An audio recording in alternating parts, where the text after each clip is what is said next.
kiai besar namanya Kiai Arwani Amin Kudus. Itu pondok Quran terbesar di Indonesia.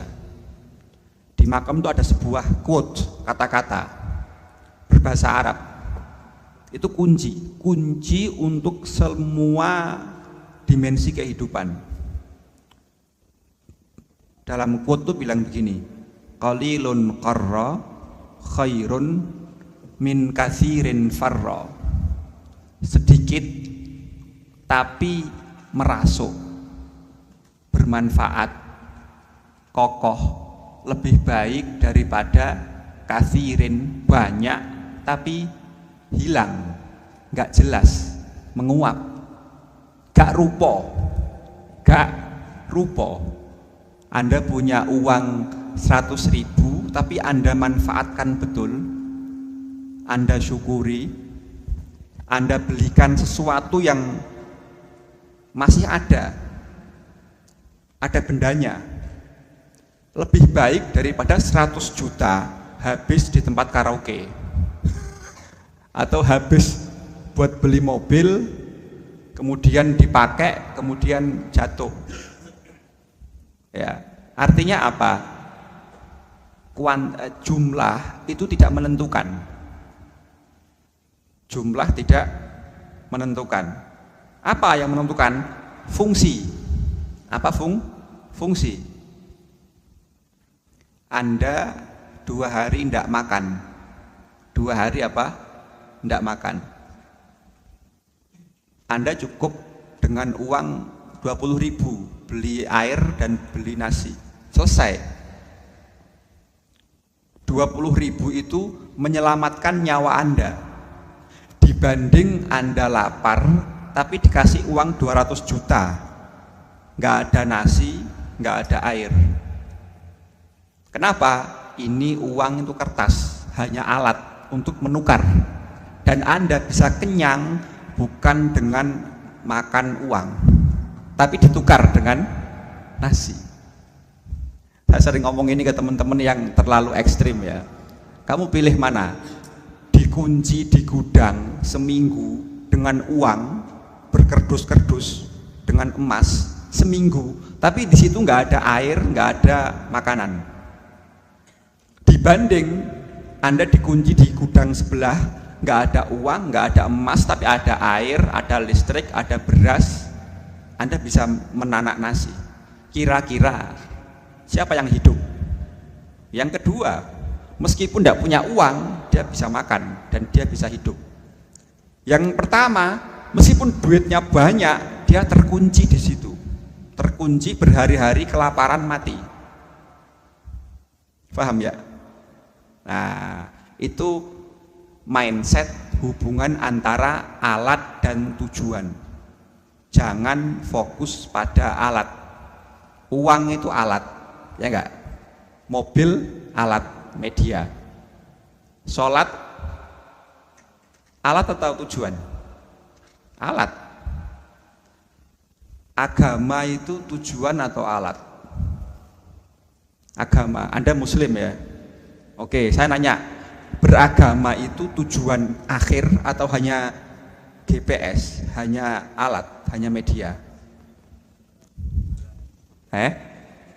Alat, yakin? Berarti nggak penting dong, kan cuma alat. Masjid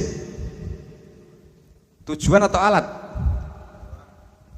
Tujuan. Masjid dengan sholat penting mana?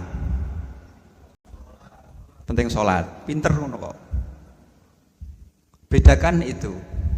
Pernikahan itu tujuan atau alat? Pernikahan. Bener lah. Ya alatmu ya. Diperalat. Coba mindset ini Anda gunakan biar Anda aman. Antara tujuan dan media atau alat. Ketika Anda fokus pada alat, pada media, pasti akan terbentur banyak hal. Terbentur banyak hal. Kalau masjid itu tujuan, maka orang akan berlomba-lomba menghias, memperindah, bersaing untuk membesarkan masjid, tapi dalamnya kropos, wong dia tujuan. Dan sekarang terjadi, saya pernah di beberapa majelis itu ketemu takmir, ketemu saya, itu berebut sosok ya, pemateri yang terkenal, profesor gitu ya, berebut di masjidnya agar keren. Waktu puasa dia sambat, wah saya ini telat, kenapa? Saya menghubungi Prof A ini untuk ngisi, udah kedahuluan masjid lain. Karena apa? Ketika masjidnya diisi orang yang gelarnya panjang, terkenal, dia dapat nama. Kan menarik jamaah. Akhirnya banyak yang nyemplungno kotak. Itu mindsetnya takmir yang kayaknya masjid sebagai tujuan untuk membesarkan nama dia sebagai takmir. Gengsi. Itu bid'ah jelas itu. Tidak ada hadisnya. Tidak ada hadisnya, cari nggak ada. Itu yang dia katakan Sayyidina Ali. Nanti itu ada zaman di mana masjid banyak, mewah-mewah, tapi dalamnya kropos. Dalamnya apa? Kropos.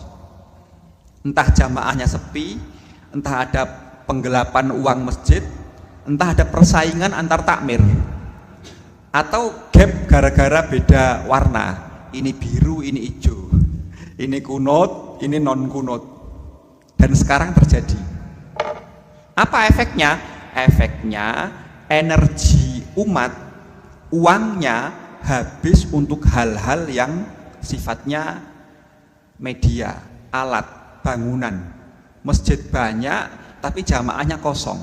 Di saat lain banyak umat Islam miskin, kelaparan, tidak bisa bayar SPP, akhirnya kriminalitas. Kenapa? Uang umat banyak tersalurkan ke masjid yang sebenarnya nggak butuh masjid. Satu kampung satu aja cukup, biar bersatu. Sekarang enggak, musola dibangun. Makanya jangan salahkan orang di luar sana yang merendahkan kita, mengganggu lalu lintas. Orang minta sumbangan masjid, kurang tak masjid itu. Ini yang saya sendiri, saya sekarang kampanye itu. Jangan buang-buang energi, materi, uang untuk sesuatu yang sebenarnya nggak perlu mewah-mewah, bahkan makruh. Anda cek di kitab, makruh hukumnya menghias masjid tembok. Kenapa? Mengganggu orang sholat. Allahu Akbar. Wih, berapa keramiknya ya? Saya nyumbang sopo. Oh paling wingi ditekani Prabowo, wingi paling nyumbang ya. Jadi di takbir dia itu lihat masjid, nggak lihat Tuhan. Hukumnya makruh.